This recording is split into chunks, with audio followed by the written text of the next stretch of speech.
Bueno, saludamos con muchísimo gusto al doctor Lorenzo Meyer. Lorenzo, gracias como siempre por estar aquí esta mañana de lunes. Bienvenido.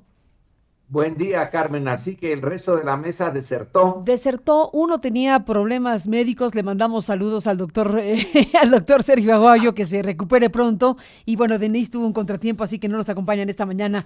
Así que bueno, estamos contigo, Lorenzo, como siempre, con enorme gusto, en una mañana donde, bueno, prácticamente nos hemos pasado hablando del presupuesto, de los ingresos, de los egresos. A ver, aquí te propongo una revisión del asunto, más allá de las especificidades de los números que ya hemos oído muchas esta mañana con el secretario de Hacienda, con el presidente de la Comisión de Presupuesto y el propio documento que está disponible ya. Pero digamos, la lectura esencial de este que es el primer paquete económico enviado ahora sí 100% por el nuevo gobierno, por el gobierno de Andrés Manuel López Obrador. El anterior, bueno, pues le tocó recibirlo literalmente como fue ese tránsito, pero ahora estamos hablando de de la primera gran oportunidad, digámoslo así, de la primera gran, bueno, oportunidad y desafío y compromiso al final de definir desde el tema de los dineros un proyecto de país. Por lo que estamos viendo, prefirieron irse con muchísima cautela. No hay cambios dramáticos, como se ha oído en voz de los que hemos escuchado. Se fueron por la ruta del equilibrio con un déficit con un superávit de 0.7%, y con una pues cuestión equilibrada. Conservador es la palabra del secretario de Hacienda.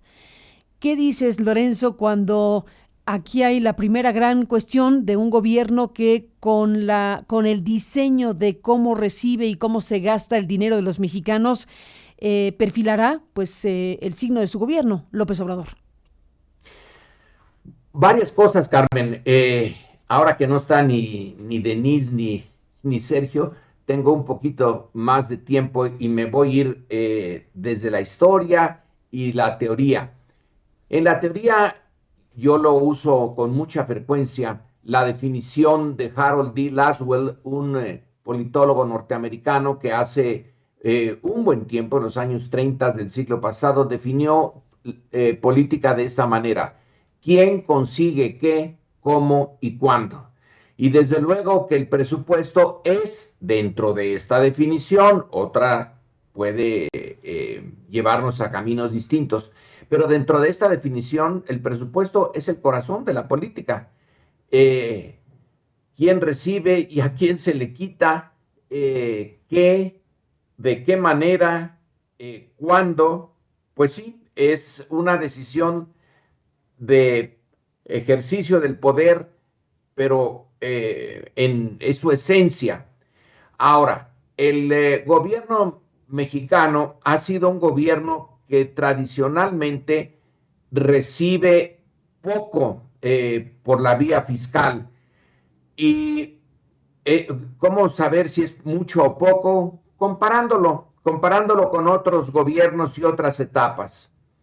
En el siglo XIX tenemos un examen bastante interesante, no es el único, hay varios, pero uno que me parece muy revelador es el de Bárbara Tenenbaum, cuyo libro ya está traducido también al español y creo que está en el Fondo de Cultura, pero el título en inglés es también revelador: La política de la penuria. Ahí se centra en esas primeras etapas del gobierno mexicano en donde realmente el ingreso es la pesadilla.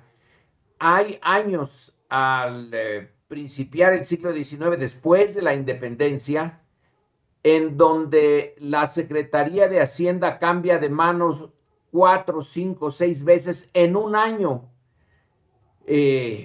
No hay Dios que pueda con ese paquete de tener tan pocos ingresos. En aquel entonces venían básicamente de las aduanas. No había la cantidad de impuestos que ahora tenemos, pero era una situación raquítica. Por eso se necesitaron los préstamos del exterior y por eso la deuda externa llegó a ser una piedrota de molino en el cuello mexicano. Más o menos con el porfiriato esto se arregla, pero nunca son suficientes. Luego llega la revolución, también hay un problema de déficit, se va asentando y está el régimen que acaba o que creemos que acaba de terminar hace poco, en donde la característica es eso que Fundar te acaba de señalar. Realmente pocos impuestos, deja a las clases altas en situación muy buena, como tiene un control completo, absoluto del sistema, del Congreso, de todo, puede darse estos lujos de tener ingresos relativamente menores, comparándolos incluso con América Latina. Hay que ver unas tablas, por ejemplo, de la CEPAL, de cuánto ingresa al fisco mexicano en México y cuánto ingresa en Brasil. Y es mayor el ingreso en Brasil. Entonces creo que sí, estamos tarde en recaudar más ingresos. En algunos países de Europa, bueno, ya ni se diga, el 40% del PIB se va al pago de impuestos, o un poquito más del 40% en los países escandinavos. Es una barbaridad lo que les quitan a los ciudadanos, pero claro, también es muchísimo lo que les dan en seguridad social, sobre todo en gastos médicos, etcétera. México tiene que aumentar. Yo no tengo ahorita la cifra, te la han de haber dado, a lo mejor tú la tienes más fresca, pero la recaudación fiscal en México anda por el 16-17% del Producto Interno Bruto. Es necesario aumentarla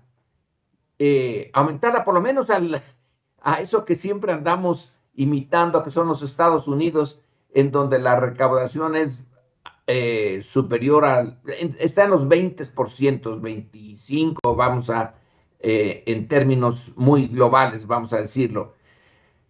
Y es que el gasto, sobre todo en un sistema como el que se tiene en mente en este momento, al menos que Andrés Manuel tiene en mente en este momento, es un sistema en donde el Estado debe de ser más activo, justamente para irnos, aristotélicamente andábamos en un extremo de casi deshacer el Estado para dárselo todo al mercado, y ahora tenemos que irnos al otro extremo de aumentar la presencia del Estado en materia económica para quedarnos en un justo medio.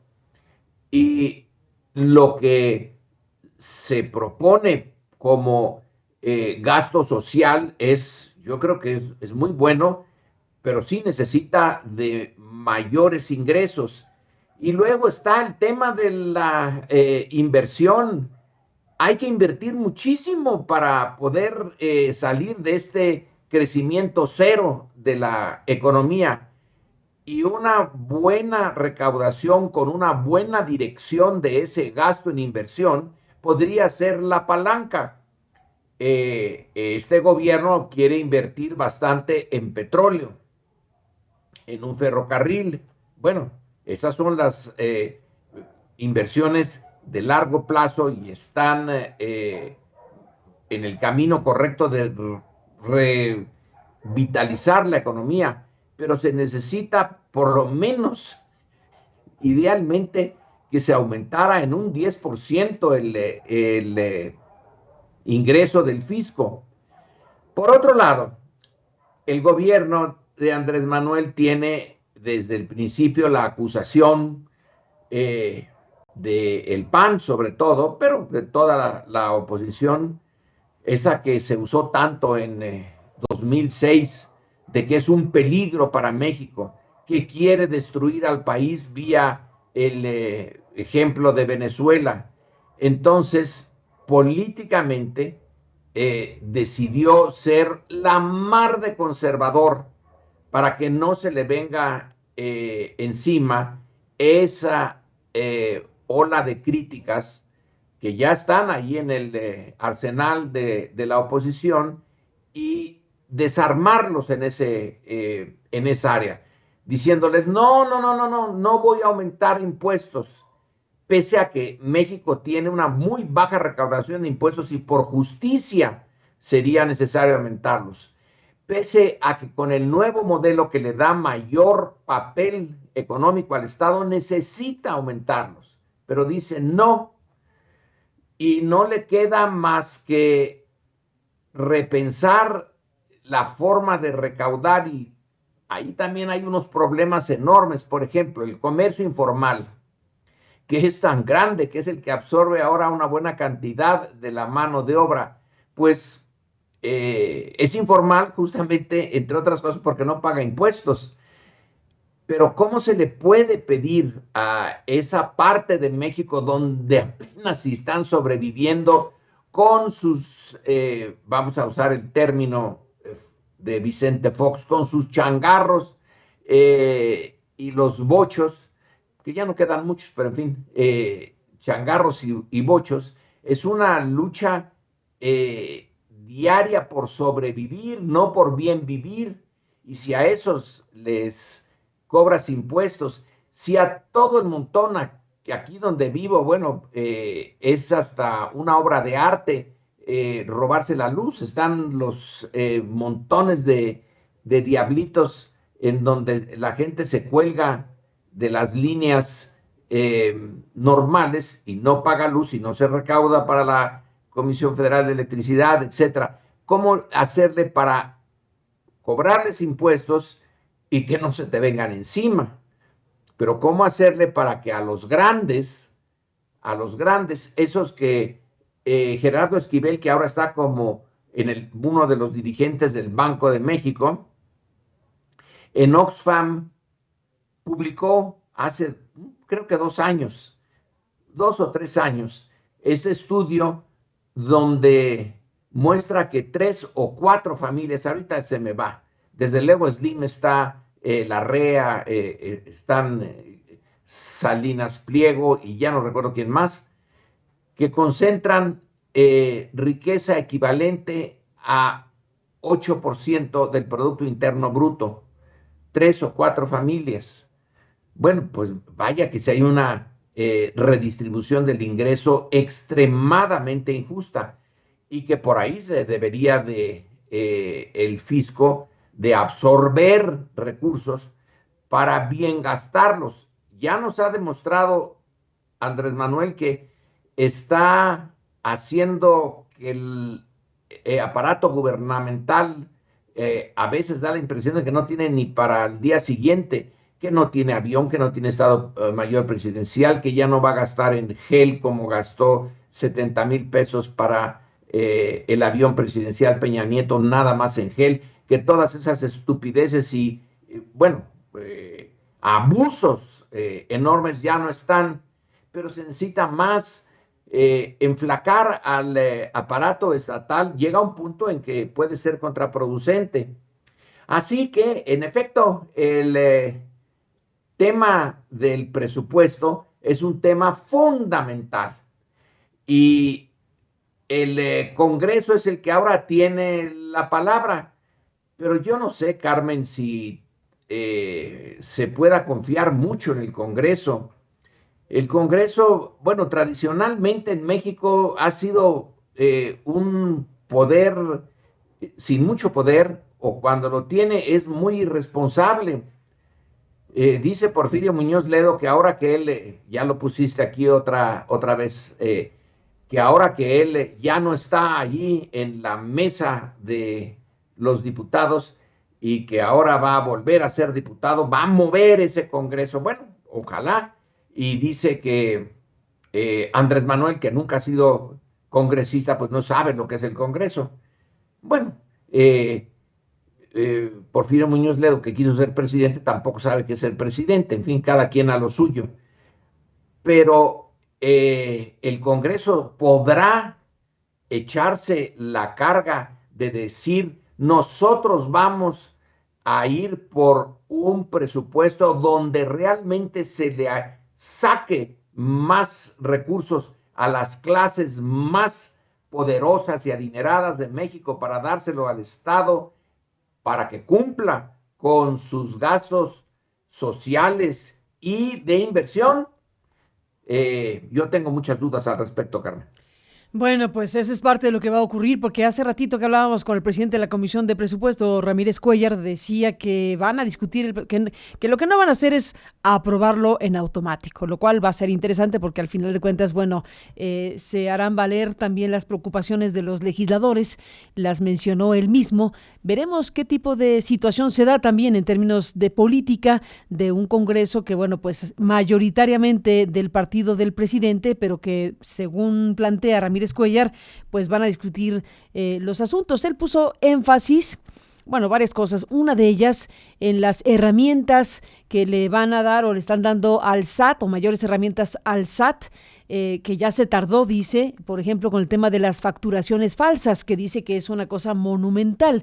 Ese es un tipo de situaciones en donde ciertamente, como bien dices, el porcentaje en México de recaudación respecto al PIB es bastante modesto comparado con otros. Ya tenemos aquí el dato que decías, Lorenzo, para efectos prácticos. Y bueno, pues aquí está un asunto de tener más impuestos o cobrar los que se deben.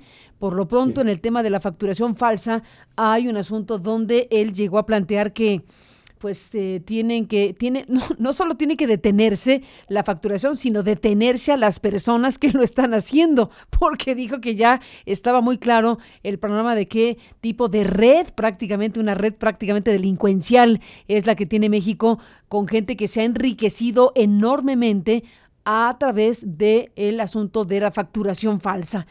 Y sobre el dato que planteabas, Lorenzo, aquí rápidamente con los indicadores de la OCDE y de los organismos internacionales, México recaudaba como porcentaje de su PIB de 2013 a 2017, algo así como 13.6%. Luego pasó del 2016-2017 a 16.6%. Bueno, hubo una caída del 2016 que teníamos 16.6%, en 2017 caímos a 16.2% y bueno, andaremos en eso, que es lo que tú mencionaste hace rato, de porcentaje de recaudación del PIB. Si nos comparamos con América Latina y con el Caribe, andan en un promedio de 22. Así que esa es una comparación. Tú te fuiste a las alturas a compararnos con los países europeos desarrollados que tienen una vigorosa recaudación hasta del 40% y en correspondencia, pues servicios públicos de primer nivel. Ese es el drama de México, Lorenzo. Sí, pero comparémonos con América Latina. Está bien que nos quedemos en Del nuestra 16, línea. ándale. Dejemos que Eh, América Latina tiene por lo menos el 22, América Latina y el Caribe, 22 y nosotros por ahí del 16. Quiere decir que tenemos ahí hay un 6% de aumento del ingreso fiscal que podría hacerse sin que se le acuse al gobierno de estar camino a la venezolanización, al comunismo, a cosas por el estilo, porque el resto de los países de América Latina que no tienen de comunistas nada, y insisto, en Brasil, bueno, tienen una recaudación más fuerte, más vigorosa. Esto es una herencia, Carmen, decía yo, bueno, pues es una herencia del siglo XIX. Fíjate que hubo un tiempo, hace mucho, eso casi parece un cuento, había una vez una colonia española que producía lo suficiente para pagarse totalmente su administración, pagar parcialmente la administración de Centroamérica, de Cuba, de las Filipinas, de Florida, y además mandar millones de esos pesos fuertes a España para que pudiera llevar a cabo sus guerras en Flandes y en otras guerras que fueron un desastre completo. Pero México era el gran exportador, no necesitaba desde luego tener muchos problemas para recaudar. Esa historia México colonial, cuando el Estado extrajo, pero extrajo en serio, era con una estructura colonial donde no era para México el beneficio, obviamente, era para la metrópoli. Ahora que ya somos independientes, es un Estado que desde el principio no puede recabar lo suficiente, que una parte de eso que recaba va al pago de una deuda que antes de la independencia no tenía, no había nada de deuda. ¿Cuánto se va en la deuda? ¿Cuánto necesitamos recabar, quitarle a la sociedad mexicana para pagar una deuda como el Fobaproa? Esa estructura sí es heredada. Ahora, ya lo dijo el presidente, bueno, la herencia es maligna en prácticamente todos lados, pero llega un punto en que la responsabilidad empieza a ser cada vez más del presente. Cambiar el sistema de tributación es un reto formidable, tan formidable como el combate al crimen organizado, pero necesitamos los dos. Necesitamos el combate a los criminales abiertos y violentos y brutales como pocos, y necesitamos también el combate a los que no pagan, que en el fondo hacen un daño muy similar para la sociedad, para su presente y su futuro, porque es estar reduciendo las posibilidades de vida digna de la gente que no tiene muchos recursos y las de inversión, las de infraestructura. La infraestructura mexicana que se necesita, pero remodelar para, si queremos que crezca el Producto Interno Bruto, no del 0 y tantos como está ahorita, sino al 4, cuando alguna vez crecimos al 6, pero bueno, eso ya es soñar demasiado, pero al 4%, sí se necesita una inversión sasa fantástica, y ya no nos podemos seguir endeudando. Exactamente, pues ahí está este tema que dará mucho de qué hablar o más de qué hablar Lorenzo Meyer, pero bueno, te propongo dar un brinco a otro tema que es de enorme importancia también y que ahora se abre un debate con motivo de las expresiones del presidente sobre el asunto de la delincuencia, las mamacitas de los delincuentes, el al carajo con la delincuencia. Bueno, a ver, ¿qué decir, Lorenzo, de esto que el presidente dijo entre el sábado y el domingo, bueno, este fin de semana, conminando a los delincuentes? Bueno, por cierto, para no cerrar del todo el tema presupuestal, una buena cantidad del presupuesto va precisamente a Pemex, ya se sabe, pero una buena cantidad de presupuesto va para el tema de la seguridad, porque bueno, estamos frente a un tema de verdad que no se logra darle la vuelta a esta circunstancia. Entonces, entre que se revise la cuestión presupuestal para la Guardia Nacional, parece que se les fue ahí una cosa del Estado Mayor Presidencial y otras cuestiones que ya estarán los legisladores corrigiendo o revisando. Bueno, está este planteamiento que hace el presidente de, pues, ¿cuál es la palabra? Conmina a los delincuentes a dejar la delincuencia. Y hace una alusión al sentimiento más profundo de un ser humano, al amor de las madres. Piensen en sus mamacitas. O bien cuando dice al carajo con la delincuencia, o que utilice expresiones como fuchi y guácala para decir hay que rechazar la delincuencia. Déjame recuperar este fragmento, esto que el presidente dijo el fin de semana, y bueno, al final, pues venga el debate, venga la discusión. Eso es lo que esperaríamos de un presidente de la República. Esa es una buena manera de buscar que la delincuencia se acabe o por lo menos se disminuya. Bueno, dejo correr esto, Lorenzo, y te escucho. Por eso, sí es notorio que ha bajado la incidencia delictiva en Tamaulipas. Falta todavía, como el mismo gobernador lo ha mencionado, y tenemos este asunto que es un reto, un desafío de este grupo de delincuentes que amenazaron hasta los distribuidores de gasolina de que no le vendieran gasolina al ejército, a la policía. Están mal, así no es la cosa. Yo los llamo a que recapaciten, que piensen en ellos, pero que sobre todo que piensen en sus familias, que piensen en sus madres, sus mamacitas. ¿Saben cuánto sufren las mamás por el amor sublime que se le tiene a los hijos? Y ellos tienen que pensar en eso. Y los estamos llamando a que le bajen y que ya todos nos portemos bien. Ya, al carajo la delincuencia. ¡Fuchi! ¡Bácala! Es como la corrupción. ¡Fuchi! ¡Bácala! El presidente de la República, Lorenzo Meyer, ¿cómo lo ves? Bueno, Carmen, yo también pienso mucho en las mamacitas de los delincuentes. ¿Pero de otra manera o qué? Pues de las dos maneras. De las dos maneras, pues. Claro, hay una buena cantidad de historias, y mira, no estoy para contarlo ni la voy a contar a fondo, pero muy cerca de mi familia, sí hay personas, madres, que sus hijos desaparecieron. Es un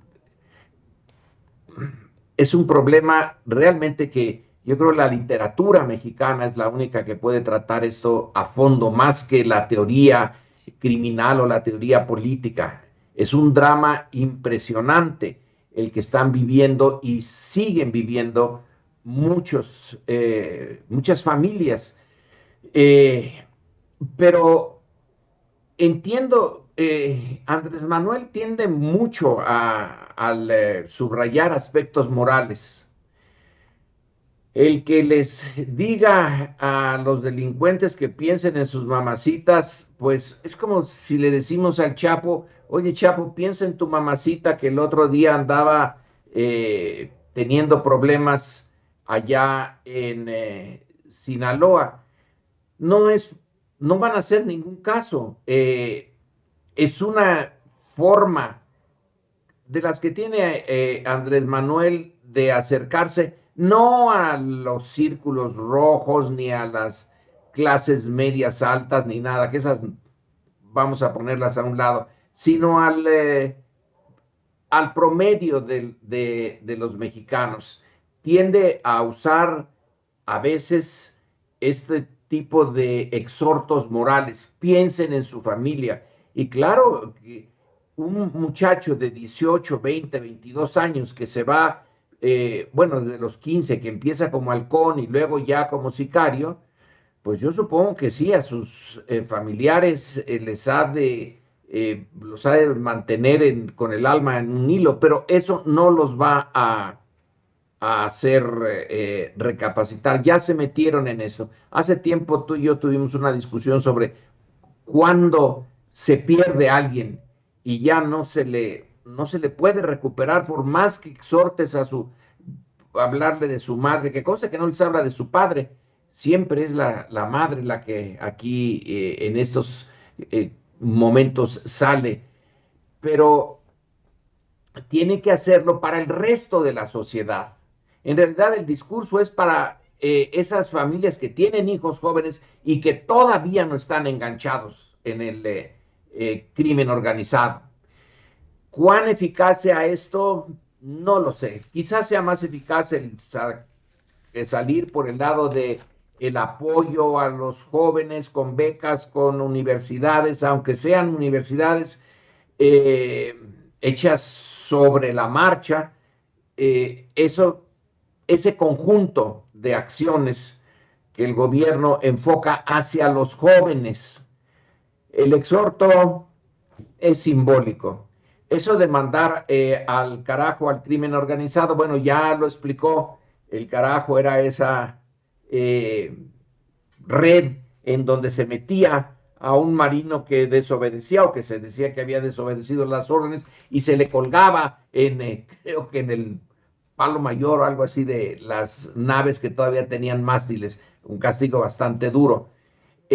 Nosotros lo usamos como ya no tener a a esta área de nuestra vida colectiva en el centro de nuestras preocupaciones, pero tenemos que tenerla. No es porque nosotros querramos mantenerlos en ese centro a los delincuentes, sino porque ellos están metidos en el centro. Entiendo el fastidio de el presidente, que es compartido por muchos de nosotros. Quisiéramos que eso ya se borrara, que la sociedad mexicana superara esa etapa. En general, el grueso de los mexicanos no estamos metidos en el crimen organizado, pero esa minoría que está, y que está muy bien organizada, muy bien armada, muy determinada, y con una amplitud de mercados, desde el tradicional de la exportación de drogas hasta el muy nacional del cobro de piso, de secuestros,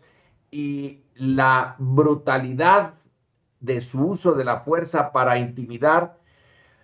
Bueno, quisiéramos que sí, hay que repudiarlo, y hay que repudiarlo sobre todo entre las clases populares, que es donde se reclutan, pero hasta ahí llega. Lo más importante son acciones ya no de condena moral, sino acciones efectivas, tanto de confrontarlos con la fuerza como confrontarlos con un rehacer el entorno social en donde se mueven y reclutan a sus jóvenes sicarios.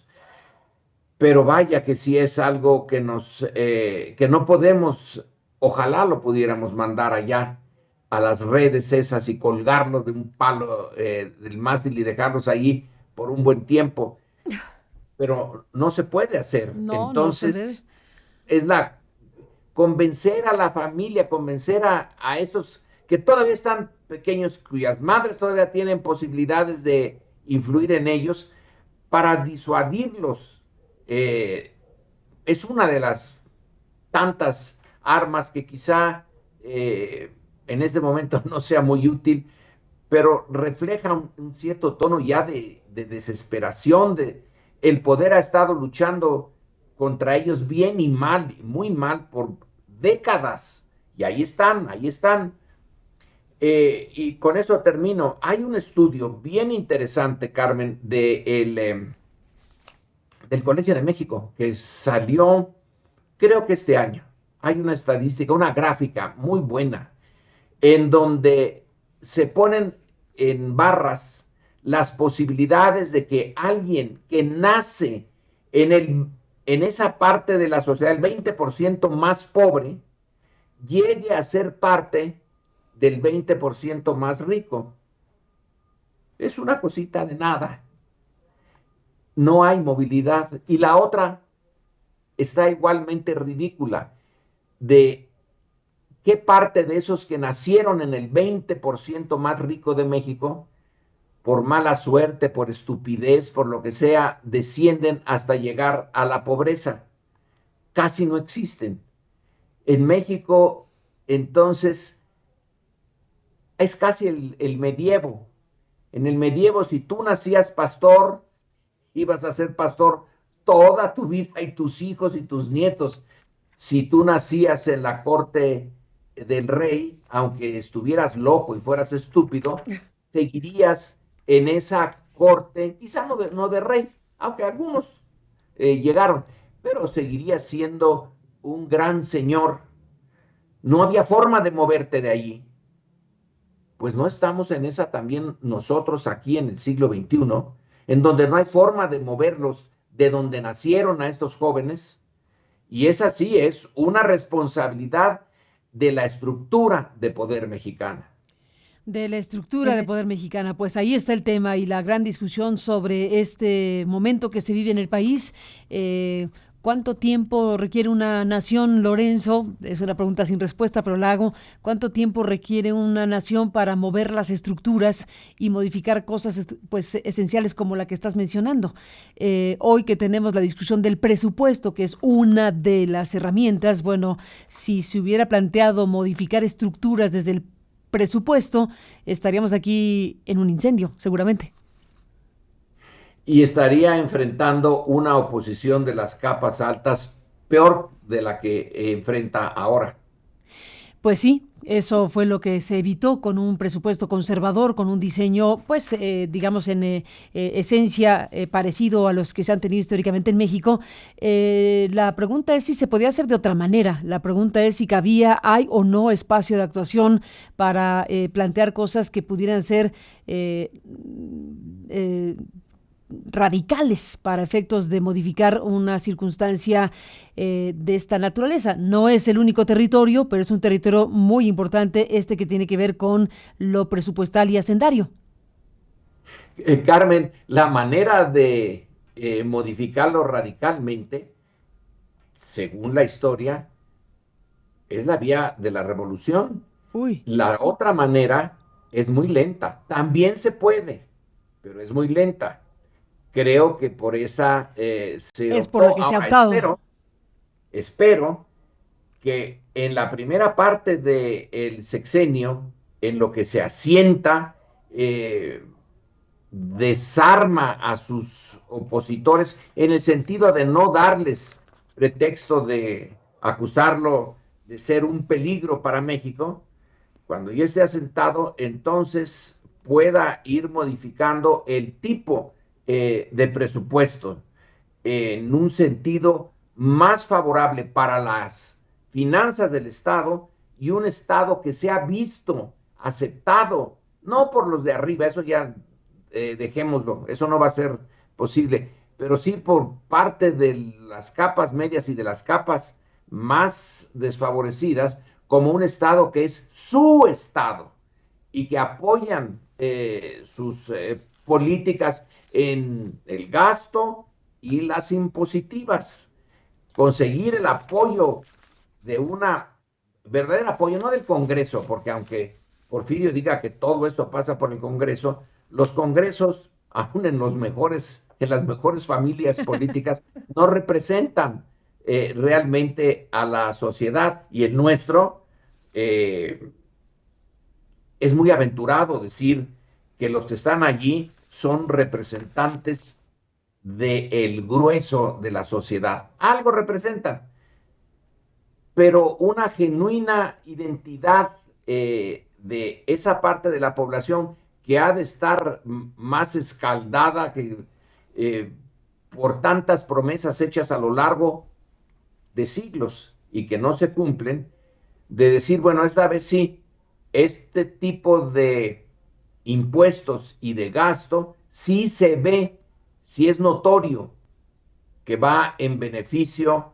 de lo que dice que son las mayorías, pero convencer a una opinión pública tan